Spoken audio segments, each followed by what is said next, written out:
नीलांबर परिधान हरित तट पर सुंदर है। नीलांबर परिधान हरित तट पर सुंदर है। सूर्य चंद्र युग मुकुट मेखला रत्नाकर है। सूर्य चंद्र युग मुकुट मेखला रत्नाकर है।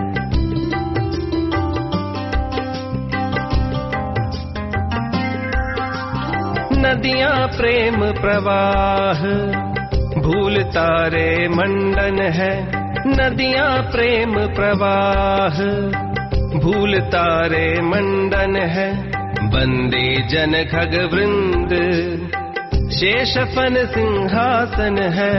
बंदे जन खग वृंद शेषफन सिंहासन है। नीलांबर परिधान हरित तट पर सुंदर है।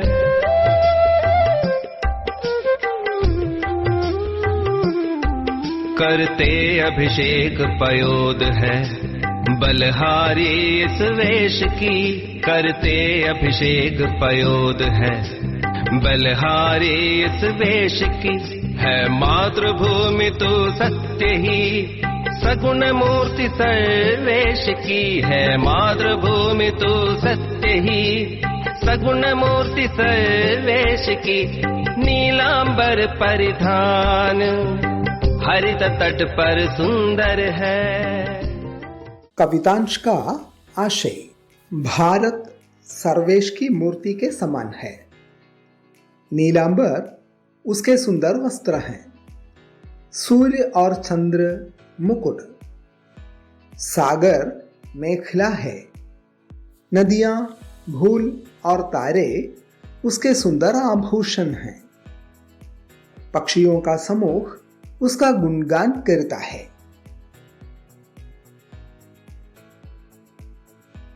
शेषनाग का भन उसका सिंहासन है।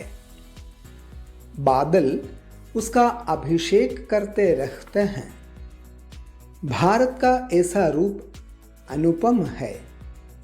कवि उसके सामने आत्मसमर्पण करना चाहता है। भारतम ഈശ്വര വിഗ്രഹത്തിന് തുല്യമാണ്. നീലാകാശം ഭാരതാംബയുടെ സുന്ദരമായ വസ്ത്രങ്ങളാണ്. സൂര്യനും ചന്ദ്രനും കിരീടവും. സമുദ്രം അരപ്പട്ട. നദികളും പൂക്കളും നക്ഷത്രങ്ങളും അമ്മയുടെ സുന്ദരമായ ആഭരണങ്ങളാണ്. പക്ഷിക്കൂട്ടം അമ്മയെ വാഴ്ത്തി പാടുന്നു. ശേഷനാഗത്തിൻ്റെ ഭണം അമ്മയുടെ സിംഹാസനമാണ്. മേഘം അമ്മയെ അഭിഷേകം ചെയ്തുകൊണ്ടിരിക്കുന്നു. ഭാരതത്തിൻ്റെ ഈ രൂപം അനുപമമാണ്. കവി ഈ രൂപത്തിനു മുന്നിൽ ആത്മസമർപ്പണം ചെയ്യുവാൻ ആഗ്രഹിക്കുന്നു.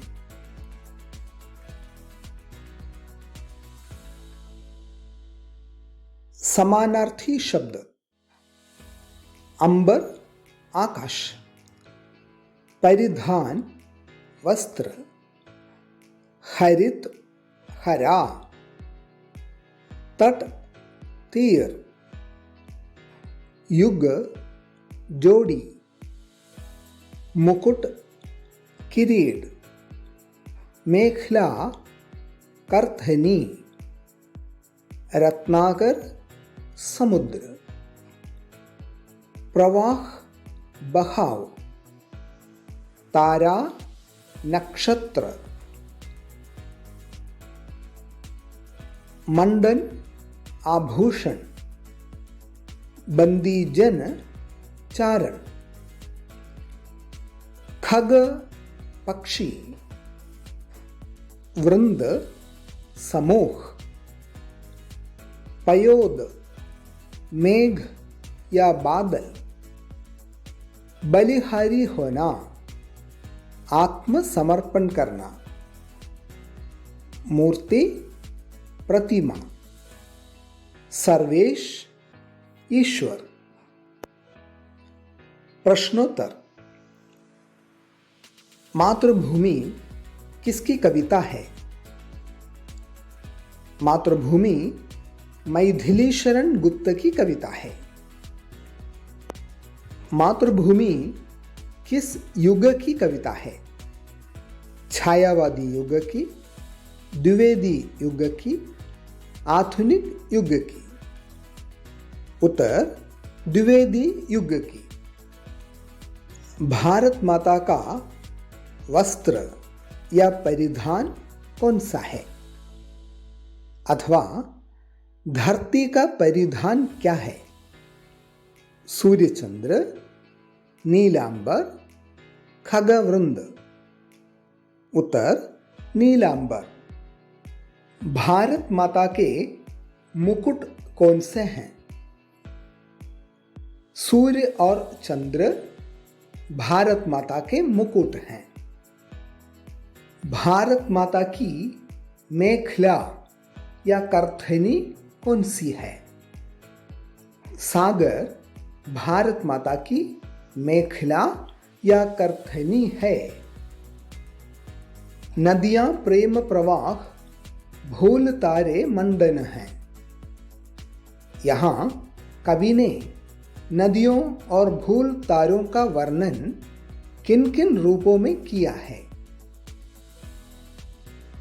नदियां प्रेम प्रवाह हैं, भूल तारे मंडन हैं। भारत माता के आभूषण या मंडन क्या क्या हैं? अथवा नदियां प्रेम प्रवाह, भूल तारे मंडन हैं। मातृभूमि के आभूषण क्या क्या हैं? नदियां, भूल और तारे भारत माता के आभूषण हैं। भारत माता का गुणगान कौन करता है? पक्षियों का समूह भारत माता का गुणगान करता है। भारत माता का सिंहासन कौन सा है?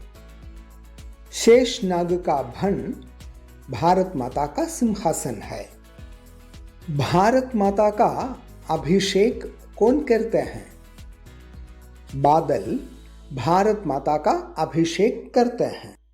भारत माता का रूप किसके समान है? अथवा मातृभूमि किसकी सगुण मूर्ति है?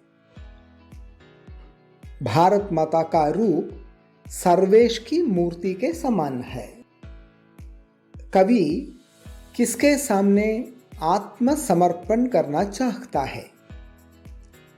कवि भारत माता के सुंदर रूप के सामने आत्मसमर्पण करना चाहता है। कवि के अनुसार सर्वेश की मूर्ति कौन है? उत्तर मातृभूमि। कवि ने भारत माता के रूप सौंदर्य का वर्णन किस प्रकार किया है? अथवा कवि ने प्रकृति के किन किन दृश्यों द्वारा मातृभूमि का वर्णन किया है? अथवा कवि ने मातृभूमि का वर्णन किस प्रकार किया है?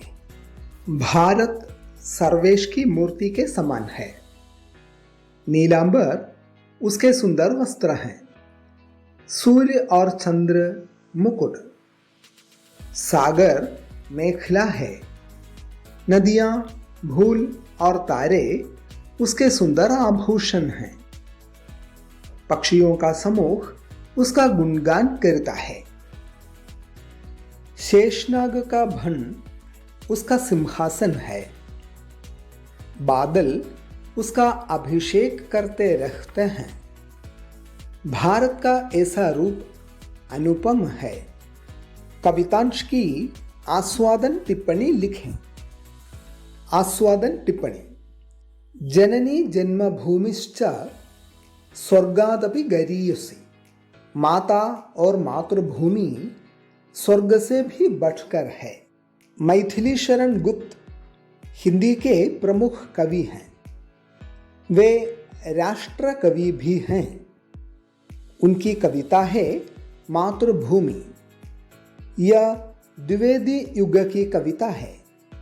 इसमें भारत का गुणगान हुआ है। विश्लेषण: भारत सर्वेश की मूर्ति के समान है। नीलांबर उसके सुंदर वस्त्र हैं। सूर्य और चंद्र मुकुट, सागर मेखला है। नदियां, भूल और तारे उसके सुंदर आभूषण हैं। पक्षियों का समूह उसका गुणगान करता है। शेषनाग का भन उसका सिंहासन है। बादल उसका अभिषेक करते रहते हैं। भारत का ऐसा रूप अनुपम है। कवि उसके सामने आत्मसमर्पण करना चाहता है। निष्कर्ष: देश प्रेम, नारी का उद्धार, प्रकृति चित्रण, भाषा संस्कार आदि द्विवेदी युगीन काव्य शैली की विशेषताएं हैं। मातृभूमि कविता में भी हम ये विशेषताएं देख सकते हैं। कविता का आशय गंभीर है, भाषा सरल। തലയിൽ മഞ്ഞണി മാമല ചൂടിയ തങ്ക കിരീടവും ഉടലിൽ സസ്യശ്യാമള ശാദ്വല കോമള കഞ്ചുകവും കഴുത്തിൽ നാനാ നദികൾ ചാർത്തിയ പൊന്മണി മാലകളും കാണുക കാണുക ജന്മഭൂവിൻ കോമള മലർമേനി. ആസ്വാദനക്കുറിപ്പ്: ജനനി ജന്മഭൂമിശ്ച സ്വർഗാദപി ഗരീയസി. പെറ്റമ്മയും പിറന്ന നാടും സ്വർഗത്തേക്കാൾ മഹത്തരം. മൈഥിലി ശരൺ ഗുപ്ത് ഹിന്ദിയിലെ പ്രമുഖനായ കവിയാണ്. അദ്ദേഹം രാഷ്ട്രകവി കൂടിയാണ്. അദ്ദേഹത്തിൻ്റെ കവിതയാണ് മാതൃഭൂമി. ഇത് ദ്വിവേദി യുഗത്തിലെ കവിതയാണ്. ഇതിൽ ഭാരതത്തെ വാഴ്ത്തി പാടിയിരിക്കുന്നു. ഭാരതം ഈശ്വര വിഗ്രഹത്തിന് തുല്യമാണ്. നീലാകാശം ഭാരതാംബയുടെ സുന്ദരമായ വസ്ത്രങ്ങളാണ്. സൂര്യനും ചന്ദ്രനും കിരീടവും. സമുദ്രം അരപ്പട്ട. നദികളും പൂക്കളും നക്ഷത്രങ്ങളും അമ്മയുടെ സുന്ദരമായ ആഭരണങ്ങളാണ്. പക്ഷിക്കൂട്ടം അമ്മയെ വാഴ്ത്തി പാടുന്നു. ശേഷനാഗത്തിൻ്റെ ഭണം അമ്മയുടെ സിംഹാസനമാണ്. മേഘം അമ്മയെ അഭിഷേകം ചെയ്തുകൊണ്ടിരിക്കുന്നു. ഭാരതത്തിൻ്റെ ഈ രൂപം അനുപമമാണ്. കവി ഈ രൂപത്തിനു മുന്നിൽ ആത്മസമർപ്പണം ചെയ്യുവാൻ ആഗ്രഹിക്കുന്നു. ഉപസംഹാരം: ദേശസ്നേഹം, സ്ത്രീകളുടെ ഉന്നമനം, പ്രകൃതി വർണ്ണന, ഭാഷാ സംസ്കാരം തുടങ്ങിയവ ദ്വിവേദി യുഗത്തിലെ കാവ്യശൈലിയുടെ പ്രത്യേകതകളാണ്.